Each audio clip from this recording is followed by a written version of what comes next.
자, 1장 22절이 그거였고, 그래서 2장 23절은 저번 주에 제가 자세하게 설명을 드렸어요. 책망은 죄에 대해서, 의에 대해서, 심판에 대해서 책망하는 거다.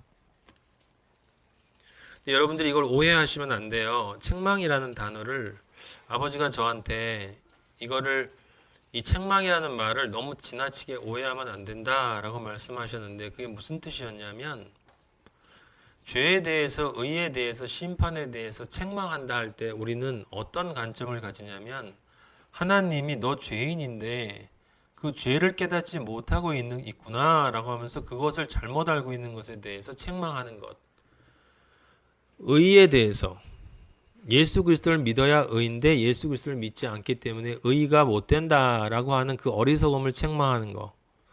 그렇게 되지 않으면 너는 결국 심판받는다라고 하는 그러한 의미에서의 책망으로만 생각을 했다 이 말이에요. 근데 요한복음에서 예수 그리스도가 하신 말씀을 자세히 들여다보면 아버지는 그냥 그렇게 무조건 이 바보야, 이 나쁜 놈아 이렇게 책망하시는 분이 아니에요.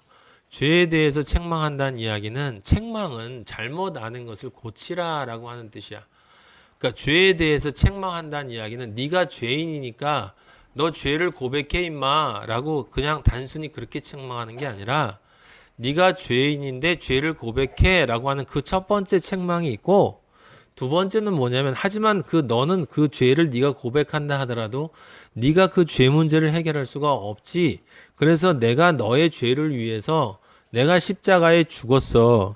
그렇기 때문에 너는 네가 내가 그렇게 죽은 것을 진짜 네 마음에 정말 믿으면 너의 모든 죄에 대한 형벌은 내가 다 치른 것이기 때문에 너는 죄가 없는 존재가 되는 거야. 자유한 존재가 되는 거야. 근데 그게 그렇게 이해가 안 되지. 계속 죄를 지면 자꾸 네가 무슨 죄를 져서 양심의 가책을 느껴야 되는 것 같고 하나님 앞에서 그렇게 느껴야 될 것 같지. 그건 잘못 알고 있는 거야. 네가 죄에 대해서라고 책망하는 게 두 번째 거예요. 그러니까 죄인인 것을 모르는 것도 책망받아야 할 일이요. 그 죄를 위해서 예수 그리스도께서 우리를 위해 돌아가셔 주신 그 은혜를 모르는, 죄에 대한 은혜를 모르는 것도 책망받을 일이다. 의도 마찬가지예요.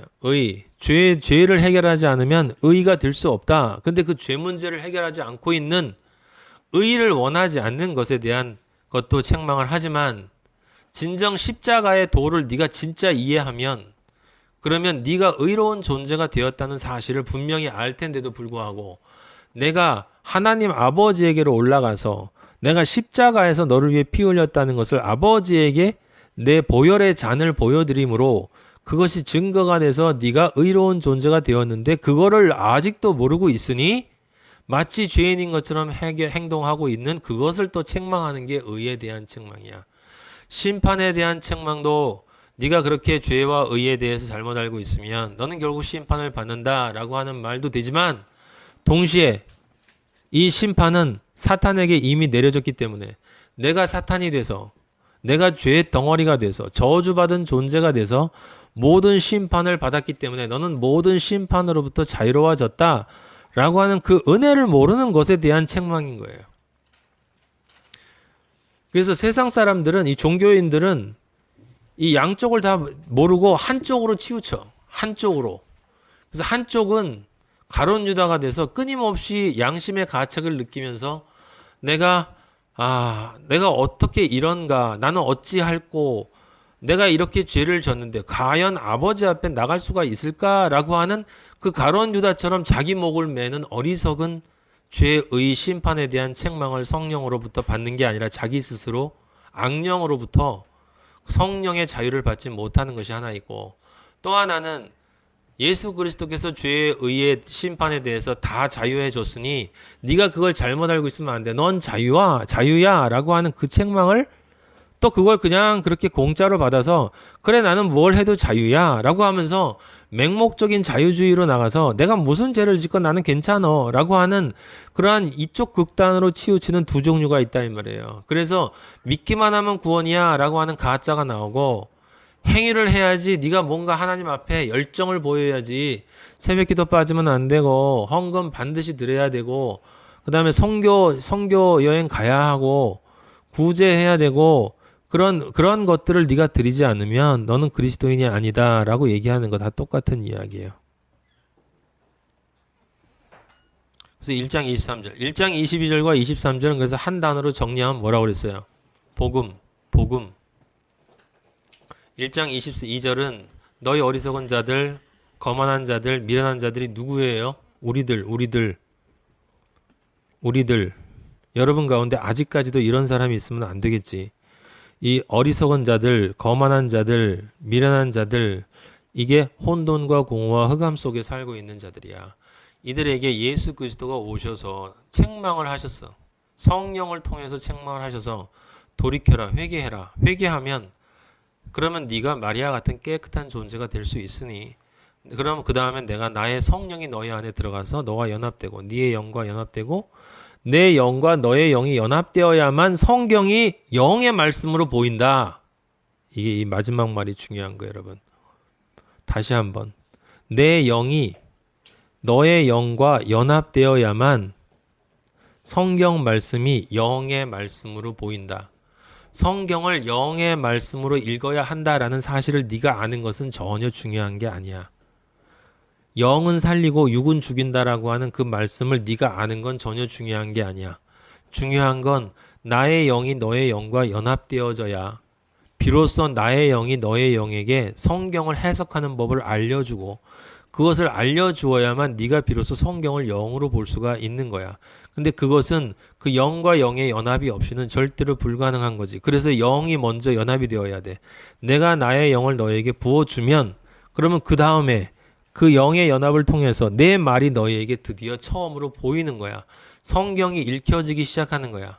성경이 너희 안에 빛으로 드러나기 시작하는 것이 진짜 자유가 너에게 나타나기 시작하는 거야. 진짜 살아있는 신앙이 시작되는 거야. 라고 아버지가 지금 말씀하시는 거예요. 복음의 선포를 이야기하는 거죠. 그럼 지금 잠언 1장 22절에서 그 23절까지는 그 성경 어디에서 나오는 모든 복음 이야기고 근데 24절과 25절은 그에 대한 세상과 그리고 종교인들의 반응이에요. 내가 불렀으나 너희가 듣기 싫어하였고 내가 손을 폈으나 돌아보는 자가 없었고 도리어 나의 교훈을 멸시하며 나의 책망을 받지 아니하였은즉. 얼핏 들으면 안 믿는 사람들 이야기 같지 않아요? 그쵸? 내가 불렀으나 너희가 듣기 싫어하였다는 것은 영의 말씀은 듣기 싫어하고 육과 혼의 말씀, 네 마음과 네 몸에 좋은 대로는 넌 잘 들었다는 얘기예요.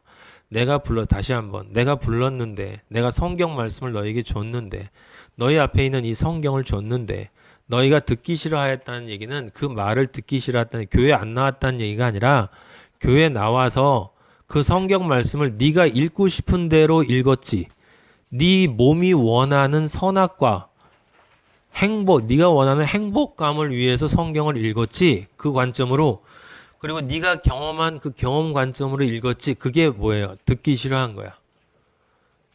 그래서 그런 말씀을 전하면 진짜 진리를 전하면 이 마음 육과 혼의 즉 성경이 말하는 선악과의 삶을 사는 종교인들은 전부 듣기 싫어해요. 예. 그래서 제가 교회를 가서 설교를 하면 2번 부르는 교회가 없어요. 예. 저는 한 번도 본 적이 없어. 그 다음엔 안 불러요. 예. 안 맞는다는 거지. 내가 손을 폈으나 돌아보는 자가 없었다. 돌아보는 자가 없었다는 말도 무슨 말인지 이해하죠? 돌아봐요. 그리고 다가와요. 근데 육과 혼으로 다가온단 말이야. 영으로 다가오지 않고. 하나님이 원하는 방식으로 오는 것이 아니라 자기 마음대로 온다 이 말이죠. 여러분들 아무리 좋은 사람이라도 누가 내가 원하지 않는 때에 와서 나 귀찮게 하면 그게 좋습니까? 여러분이 아무리 좋은 사람이라 할지라도 내가 원하지 않는 모습으로 나한테 와서 나 너 좋아해 하면서 희죽거리면 에?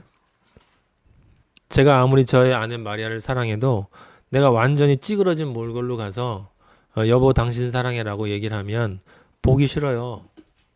그렇다고 내치진 않아도 그거는 사랑이 있기 때문에 그렇지만 이거는 단순하게 그냥 보임의 문제이지만 제가 늘 말씀드리는 것처럼 내가 하나님을 사랑하는 것이 아니라 하나님이 나를 사랑한다고 인정해 주셔야 되는 거고, 내가 하나님을 믿는다고 이야기하는 게 아니라 하나님이 너는 나를 믿는구나 라고 인정해 줘야 돼요. 그런데 어떻게 두렵고 떨리는 마음이 없이 하나님을 믿는다라는 게 전 이해가 안 돼요. 저는 지금도 매일매일 두렵고 떨리는데, 왜냐하면 내가 정말 아버지의 말씀대로 매일매일 살아가고 있는가라고 하는 이 문제가 매일 나에게 다가오고, 그 순간순간마다 아버지가 주시는 말씀과 찬양의 위로로 눈물이 나며 감사를 드리지만, 또 조금 지나가면 다시 한번 또 생각하고, 이렇게 매번 점검하기 위해서 노력을 하는데 그냥 어떻게 이렇게 편하게 믿는지 제가 이해가 안 된다라고 하는 거예요. 지금 1장 24절 이야기가 25절 나왔고, 그게 29절 30절에 다시 반복돼요. 여러분 보세요. 29절 미리 같이 읽어요. 29절에 보면 이렇게 쓰여있어요. 대저 너희가 지식을, 여기도 미워한다고 그랬어요. 싫어한다 그러는 게 아니야. 미워해요. 이 종교인들은 예수님과 연합하는 거 미워해요, 여러분. 왜 그런지 알아요? 종교인들의 영은 사탄의 영이기 때문에 그래. 종교인의 영은 사탄의 영이기 때문에 제가 분명히 말씀드려요. 그리스도의 영이 아니고는 아무 소용이 없어.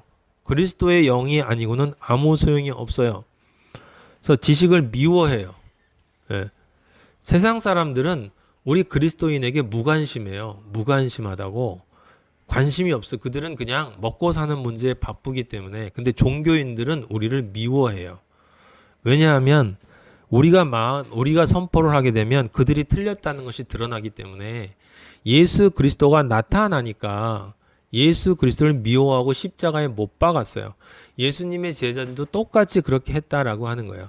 근데 이 말을 이단들도 하거든. 제가 지금 하는 말들을. 그들은 자기들을 정당화하기 위해서 그렇게 핍박받는다고 이야기를 하는 거예요. 저는 제 자신을 정당화할 필요도 없고 그러고 싶은 마음도 없어요. 그냥 사실을 이야기하는 것 뿐이니까 믿거나 말거나 그건 듣는 사람이 선택할 문제예요. 여호와 경외하기를 즐거워하지 않는다라는 건 뭐예요? 여호와 경외 빼고 딴 걸 즐거워하는 게 있다는 거야. 뭔가가. 30절 나의 교훈을 받지 않아. 그리고 나의 모든 책망을 업신여겨. 업신여깁니까? 얼마나 신중하게 받는데, 얼마나 설교 시간에 진지하게 듣는데, 근데 행동을 안 해. 변하지를 않아. 어쩜 그렇게 철저하게 안 변하는지. 아버지가 얘기하는 업신여긴다는 말은 그러는 게 아니에요. 그 성경에 나와 있죠. 아들 둘이 있는데, 야 가서 저기 가서 아빠 심부름 들어라 해라 그랬더니 첫째 아들은 네 그러고 안 가고, 둘째 아들은 싫어요 하고 갔다 그랬잖아요. 누가 들었다고 그랬어요? 둘째 아들이라고 했는데, 그때 첫째 아들은 뭐 한 거야? 업신여긴 거야. 업신여긴 거. 아버지의 말을 들으려고 했어요. 나중에 그렇게 이야기했죠. 듣고 들으려고 했습니다. 그런데 사정이 있어서 제가 못 갔어요. 아버지의 말씀을 듣기가 어려웠어요. 제가 이래서 어쩔 수 없이 이렇게 됐습니다. 어쩔 수 없이라는 말이 들어가는 것은 아버지가 들을 땐 핑계야. 왜냐하면 여러분이 생각할 때 정말 중요한 일이라면 반드시 할 것이기 때문에, 지금 박근혜 대통령이 여러분을 청와대로 초대를 해서 국무총리 자리를 앉힌다 그러면 무조건 은혜로 여기 안 갈 사람 없어요. 정치에 관심 없는 사람은 안 가겠지. 하지만 한국은행으로 오후 7시까지 도착하는 사람에게 100억을 주겠다. 은혜로. 그러면 여기 안 갈 사람 있어요? 안 갈 사람? 하나님의 말씀이 100억이 아니라 1억을 줘도 갈 걸? 아니야. 100만 원을 줘도 갈 거야. 내 생각에는 100만 원. 지금 여러분과 제가 살고 있는 세상에선 우리 아버지의 이 말씀이, 영의 말씀이요, 10,000원어치 가치도 안 돼. 종교인들한테는. 이게 보통 심각한 문제가 아니라고요. 여러분이 한번 아버지의 말씀, 이 아버지의 진리의 말씀이 나한테 얼마짜리인가를 한번 생각해 보세요. 솔직하게, 정말 솔직하게 얼마짜리인가.